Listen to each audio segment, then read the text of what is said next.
नमो नमः। मैं हूं ममता ठाकुर। स्वागत करती हूं आपका मेरे चैनल पर। और दर्शक विद्यार्थियों के अनुरोध पर मैं 8वीं कक्षा की मंथन भाग 3 पुस्तक का पुनरावृत्ति वाला भाग लेकर आई हूं, जो कि पृष्ठ संख्या 30 पर है। पाठ 1 से लेकर 4 तक इसमें पुनरावृत्ति का भाग आज हम हल करने वाले हैं। पहला प्रश्न इस प्रकार से है, धीवरः किम कार्यम करोति स्म। आपके पास 2 उत्तर दिए गए हैं। 2 में से आपको एक को चिन्हित करना है। पहला होगा मत्स्य पालनम, दूसरा है मत्स्य ग्रहणम। तो उत्तर होगा मत्स्य ग्रहणम। गजयूथः किमर्थम तृषार्तः आसीत् वृष्टेराभावात्। धीवरः राज्ञे किम अनयत् स्वर्णमत्स्यम्। वृक्षाः कथं जलं गृह्णन्ति वर्षायाः। पर्यावरणस्य आधाराः के सन्ति वृक्षाः। बालकः दुर्जनस्य तुलना केन सह करोति सर्पेण। मणिना भूषितः अपि कः भयंकरः भवति सर्पः। शशकाः केन रक्षिता चंद्रेण। उसके बाद अगला प्रश्न देखिए। दूसरा प्रश्न है, रेखांकित पदों के आधार पर प्रश्न निर्माण कीजिए। रेखांकित पदानि आधृत्य प्रश्न निर्माणं कुरुत। सत्संगति धियः जाड्यं हरति। सत्संगतिः किं करोति। ख यूथपति जले चंचलं चंद्रबिंबं दृष्ट्वा प्रणामम् अकरोत्। तो चंचलम चंद्रबिंबम के स्थान पर हो जाएगा यूथपति ही जले किम दृष्ट्वा प्रणामम् अकरोत्। प्रश्नवाचक चिन्ह। सर्वे सभासदाः तं प्रमत्तः अकथयन्। सर्वे सभासदाः तं किम अकथयन्। प्रश्नवाचक चिन्ह।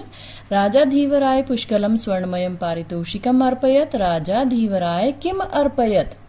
प्रश्नवाचक चिन्ह। मेघानां वर्षणे अपि वृक्षाः सहायकाः भवन्ति।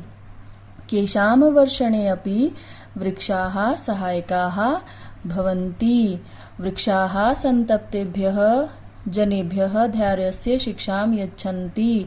तो इसका प्रश्न होगा वृक्षाः केभ्यः धैर्यस्य शिक्षां यच्छन्ति। और प्रश्नवाचक चिन्ह। प्रश्न 3। सभी विद्यार्थियों से मेरा अनुरोध रहेगा कि इस वीडियो को अधिक से अधिक अपने सभी सहपाठियों में शेयर जरूर कीजिएगा, ताकि आपके साथ साथ इस वीडियो के माध्यम से और विद्यार्थियों को भी इसका भरपूर लाभ मिल सके। और वीडियो को शेयर करने के लिए आपका बहुत बहुत धन्यवाद करती हूँ। निम्न शब्दानां मूल पदम विभक्तिम वचनम लिंगम च लिखत। निम्न शब्दों के मूल पद विभक्ति और वचन लिखिए। पहला शब्द दिया है गजपादैः।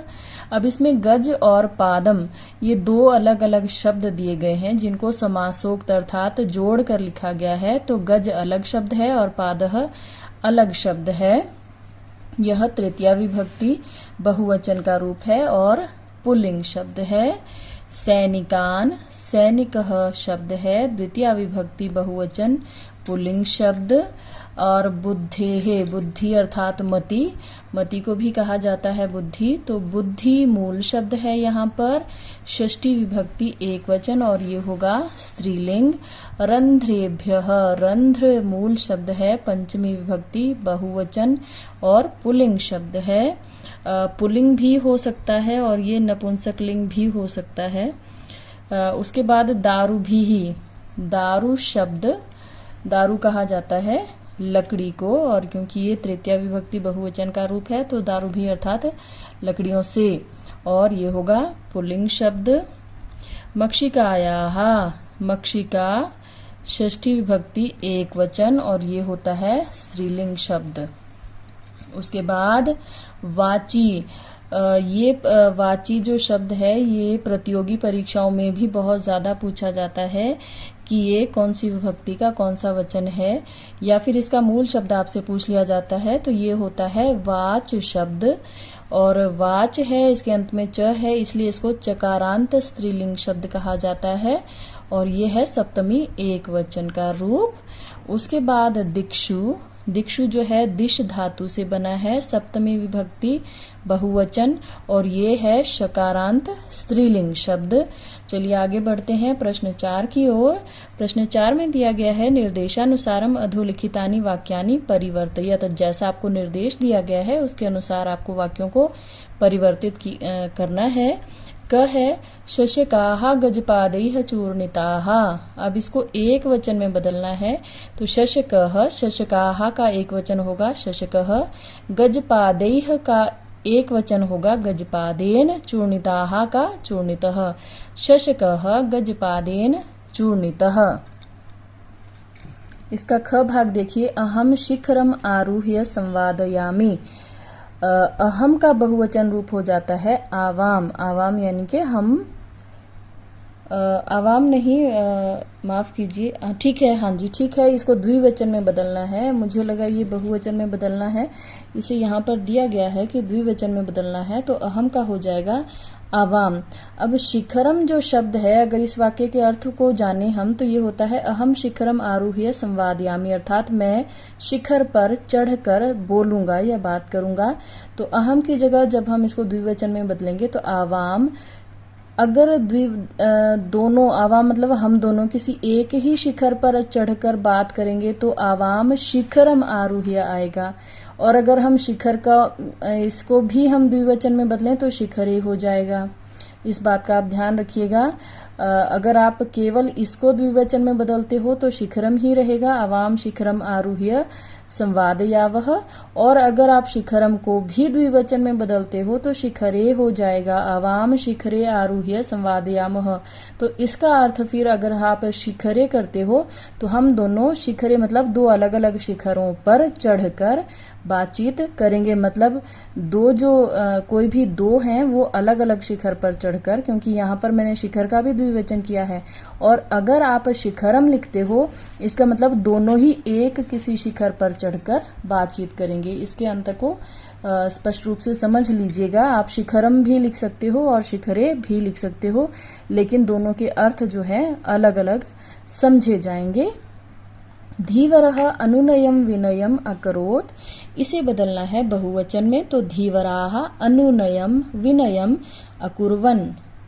जनाः वृक्षकर्तने संलग्नाः आसन्, तो जनाः का एक वचन हो जाएगा जनः, यहाँ पर एक वचन में कहा गया है इसको परिवर्तित करने के लिए, तो जनः वृक्षकर्तने संलग्नः, आसन की जगह हो जाएगा आसीत। वृक्षस्य रक्षणे पर्यावरणस्य रक्षणम, तो वृक्षस्य का बहुवचन रूप हो जाता है। देखिए यहाँ पर बहुवचन पूछा है तो वृक्षाणाम रक्षणे पर्यावरणस्य रक्षणम। दुर्जनस्य मैत्री हानिकरः भवति, तो दुर्जनस्य की जगह हो जाएगा दुर्जनानां मैत्री हानिकरः भवति। उसके बाद प्रश्न 5 है निम्न शब्देषु संधिच्छेदम वा कुरुत, और किम जमा असौ का हो जाएगा किम सौ। इसको बहुत ध्यान से देखिए, किम सौ। इति जमा उक्तवा इत्युक्तवा, मम जमा आज्ञया ममाज्ञया, अपि जमा अकथयम अप्यकथयम, शीघ्रम जमा एव शीघ्रमेव, पुनः जमा चंद्रः पुनश्चंद्रः। अपि जमा उपचीयते अप्युपचीयते, इसको ध्यान से देखिए किस प्रकार से लिखा गया है, अ आधा प युप चीयते अप्युपचीयते। सद्भिः जमा एव सद्भिरैव, सह जमा आसीत सहासीत। प्रश्न 6 प्रत्यय संयोज्य लिखत प्रत्यय जोड़कर लिखिए। दृश्य में क्त्वा प्रत्यय जोड़कर बनता है दृष्टवाह, क्री में क्त प्रत्यय जोड़कर बनता है कृत या कृतम। उसके बाद प्रसीद ल्यप प्रत्यय का हमेशा य शेष रहता है, जिससे ये प्रसीद्य बन जाएगा, प्रसीद्य। वच जमा क्त्वा, वच को उम आदेश हो जाता है, उसके कारण वच में क्त्वा प्रत्यय जोड़ने पर उसे उक्तवा कहा जाता है। इसको बहुत ध्यान से समझिएगा, इसको मैं इम्पोर्टेंट लिख देती हूँ, क्योंकि इस तरह के प्रश्न थोड़े भ्रामक होते हैं, आपको भ्रमित कर सकते हैं, जिसके कारण आप परीक्षा में अक्सर गलतियां कर देते हैं। इसलिए इसको बहुत ध्यान से समझिए कि वच को हमेशा उक्तवा होता है, वच को क्त्वा प्रत्यय लगने पर उक्तवा हो जाता है। स्था में तुमुन प्रत्यय स्थातुम, भू में त्वा प्रत्यय भूत्वा, ग्रह में तुमुन प्रत्यय ग्रहीतुम, आरूह ल्यप आरूह्य, प्रणम ल्यप प्रणम्य। इसके बाद प्रश्न 7 देखिए, निम्न वाक्येषु लकार परिवर्तनम क्रियताम। लकार परिवर्तन कीजिए, जो कि आपको कहा गया है जिस लकार में आपको बदलना है उसमें आपको इन दिए गए वाक्यों को बदल कर लिखना है। तो शिलीमुखः एकम उपायम चिंतयति, इसको लंग लकार में बदलना है। शिलीमुखः एकम उपायम अचिंतयत। शशांकम प्रणम्य प्रसाद्य च गच्छ, शशांकम प्रणम्य प्रसाद्य च गमिष्यसि। लृट लकार में लिखना है तो गमिष्यसि हो जाएगा। स मह्यम पारितोषिकम दास्यति, तो इसका क्या हो जाएगा, स मह्यम पारितोषिकम ददाति। रामदासः मत्स्यम नीत्वा राजसभाम अगच्छत, इसको लृट लकार में बदलना है तो रामदासः मत्स्यम नीत्वा राजसभाम गमिष्यति।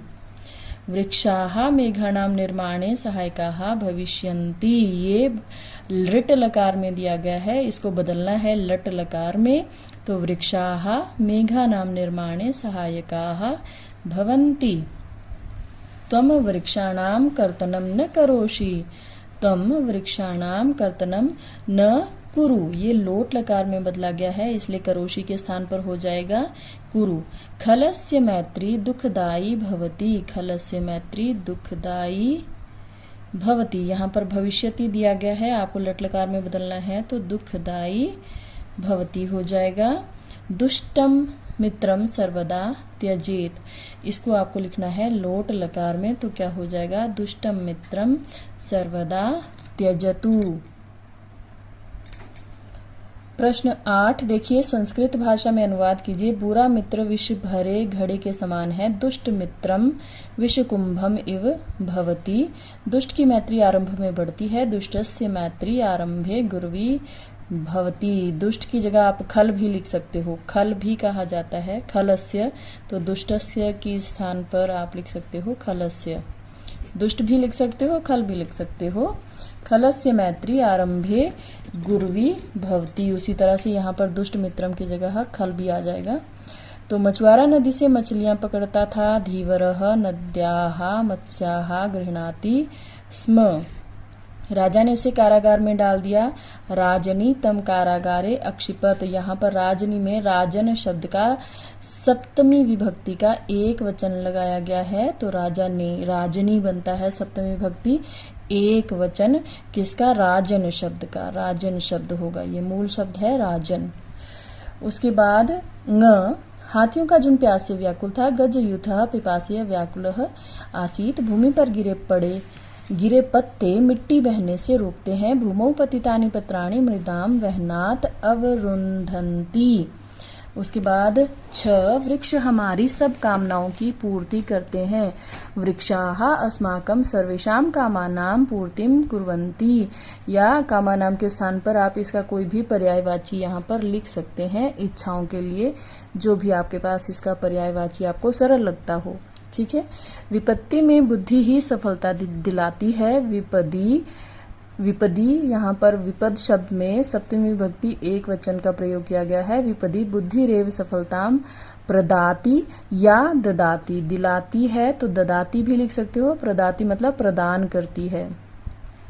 द्वारपाल सबसे धन की इच्छा करता था, द्वारपालः सर्वेभ्यः धनम इच्छति स्म। सत्संगति दिशाओं में यश फैलाती है, सत्संगति ही दिक्षु यशः तनोति। इसके साथ ही मेरी ये वीडियो समाप्त होती है। वीडियो को शेयर ज़रूर कीजिएगा और यदि आप इस चैनल पर नए हैं तो चैनल को सब्सक्राइब ज़रूर कर दीजिएगा। वीडियो को देखने के लिए आपका बहुत बहुत धन्यवाद।